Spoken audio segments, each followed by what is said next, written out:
बिहार में 40 सांसद दिया। गिरिराज सिंह जी बिहार से न हैं, विदेश से तो नहीं आए हैं। क्या दिया उन्होंने बिहार को? ऐसे लोग जिन्होंने देश को बेच दिया, ऐसे लोग जिन्होंने लोकतंत्र की हत्या कर दी, ऐसे लोग जो देश को संविधान से नहीं चलाना चाहते हैं, ऐसे लोगों को सत्ता से उतारना है। और अब वो वक्त आ गया है कि सारे विपक्षी दलों को एक होना पड़ेगा, और सारी दलें एक हो भी गई हैं। और इसके बाद आप देख रहे हैं कि भारतीय जनता पार्टी के बीच में खलबली मच गई है, वो डर गए हैं। नमस्कार, मैं पूजा चौबे, आप देख रहे हैं एक न्यूज़ 24। नीतीश कुमार सारी विपक्षी पार्टियों से मिलकर और जितनी भी विपक्षी पार्टियां हैं सबको 2024 लोकसभा चुनाव के लिए एकजुट कर रहे हैं। ऐसे में हमारे साथ बातचीत करने के लिए सारिका पासवान, राजद के प्रवक्ता, और हमसे बात करेंगे।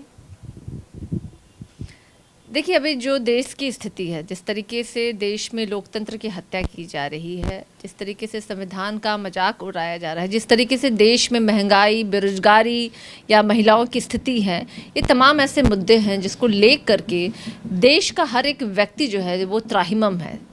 तो ऐसे टाइम में जो केंद्र में लोग सत्ता में बैठे हुए हैं, वैसे लोगों को हटाने के लिए आज तमाम विपक्षी दलें जो हैं वो सारे के सारे लोग एक छतरी के नीचे आज एकत्रित हुए हैं और उन ताकतों से लड़ने के लिए, चूंकि 2024 में अभी लोकसभा का चुनाव है और तय होगा कि देश के प्रधानमंत्री कौन होंगे, और अब वो वक्त आ गया है कि सारे विपक्षी दलों को एक होना पड़ेगा, और सारी दलें एक हो भी गई हैं। और इसके बाद आप देख रहे हैं कि भारतीय जनता पार्टी के बीच में खलबली मच गई है, वो डर गए हैं, क्योंकि अभी तक तो धोखा देते आए हैं। अभी तक तो जुमलेबाजों की सरकार थी, ये जुमलेबाजी फेंकते आए हैं, वो लोग करते आए हैं, कर देंगे ये, और किया उन्होंने क्या? प्रधानमंत्री जी कहा करते थे ना कि मैं देश को नहीं बिकने दूंगा, और उन्होंने देश के सारे संसाधन को बेच दिया। अब वही लोग कहते थे कि 2 करोड़ नौकरियां देंगे, नौकरियां दिया नहीं, उन्होंने चरम सीमा पे बेरोजगारी पहुंचा दी। महंगाई की जो स्थिति है, डिमोनेटाइजेशन के बाद जो देश की स्थिति हुई, आप देखिए लोगों की नौकरियां छिन गई।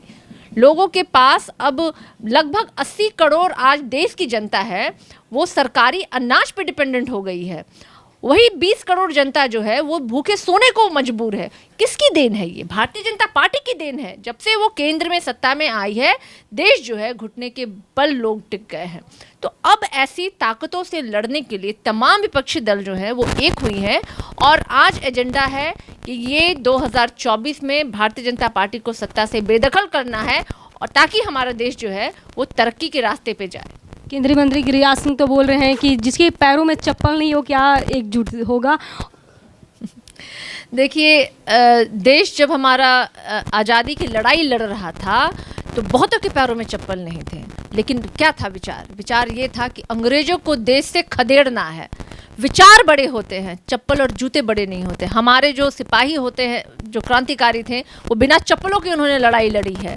तो ये जो झुंड है, जिस झुंड से देख करके भारतीय जनता पार्टी डर गई है, ये क्रांतिकारियों की झुंड है, ये समाजवादियों की झुंड है, ये लोकतंत्र में विश्वास करने वालों की झुंड है, ये संविधान को बचाने वालों की झुंड है। और वैसी झुंड से भारतीय जनता पार्टी डर गई है, और यही कारण है कि अनर्गल बयानबाजी कर रही है। 2024 और 25 के चुनाव के बाद तो बोल रहे हैं गिरिराज सिंह मंत्री कि नीतीश कुमार रोएंगे, दिल के अरमा आंसुओं में बह गए। फिलहाल तो उनके रोने की बारी है। बिहार में 40 सांसद दिया। गिरिराज सिंह जी बिहार से न हैं, विदेश से तो नहीं आए हैं। क्या दिया उन्होंने बिहार को? अरे बिहार को विशेष राज्य का दर्जा तक नहीं दिया।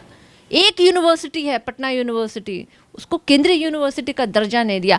आज देश के 100 यूनिवर्सिटीज़ में एक यूनिवर्सिटी का नाम बता दीजिए जो बिहार से जाता हो, तब गिरिराज सिंह को आंख में लाज नहीं आता है। हाँ, अरे किस बुनियाद पे ये लोग ऐसी भाषा का इस्तेमाल करते हैं? हाँ, और क्या जवाब दीजिएगा आप जनता के बीच में जाइएगा तो? जब जनता आपसे पूछेगी कि नौकरी देने के नाम पे आपने हमारी नौकरियां ले ली, महंगाई हटाने के नाम पे आज ये आपने हाल किया कि 1200 रुपये में सिलेंडर मिल रहा है, 200 रुपये में कड़वा तेल मिल रहा है, अनाज के दाम इतने बढ़े हुए, क्या जवाब दीजिएगा जनता के बीच में? अरे जवाब नहीं है इनके पास, तो गोल गोल बातें कर रहे हैं। हम तो जनता के एजेंडे को लेकर के चलने वाले लोग हैं, और जनता के एजेंडे पर लड़ाई करते हैं। हम हिंदू और मुसलमान की लड़ाई लड़ने वाले लोग नहीं हैं, हम जात और धर्म की लड़ाई लड़ने वाले लोग नहीं हैं। हमें चाहिए कि हर एक व्यक्ति को नौकरी, रोटी, रोजी, उनकी कार्रवाई, उनकी सुनवाई हो। ये वो सरकार है, और यही सरकार हम पूरे सत्ता देश में चाहते हैं।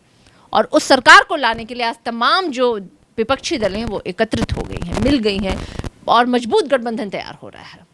तो मैम 2024 का क्या तैयारी है लेकर? अब 2024 का तो यही है कि भारतीय जनता पार्टी को नरेंद्र मोदी जी को सत्ता से उतारना है। ऐसे लोग जिन्होंने देश को बेच दिया, ऐसे लोग जिन्होंने लोकतंत्र की हत्या कर दी, ऐसे लोग जो देश को संविधान से नहीं चलाना चाहते हैं, ऐसे लोगों को सत्ता से उतारना है। यही है हमारा एजेंडा, यही है 2024 का मुहिम।